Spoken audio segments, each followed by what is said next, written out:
சேர்ந்துக்கா சுத்துங்க. அதாவது பேரன் பேத்தி, பேரன் பிள்ளைங்க, பேத்தி பிள்ளைங்க, எங்கள் பெரியம்மாவோட பொண்ணுங்க, பையனுங்க அப்படின்னு எங்கள் பரம்பரையே சுற்றுது. 3 சுற்றுப்பா, 3 சுற்று சுற்றினா ஓரமாக போயிரு.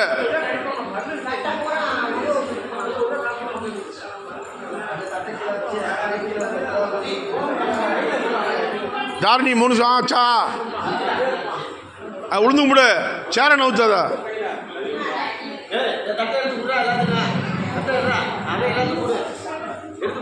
3 சுத்து ஆச்சா?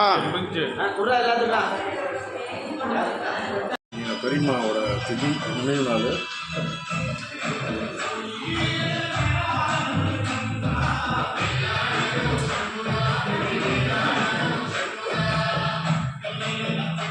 ஒரு குடும்பத்தில் ஒரு விளக்கு தான் வைக்கணும்.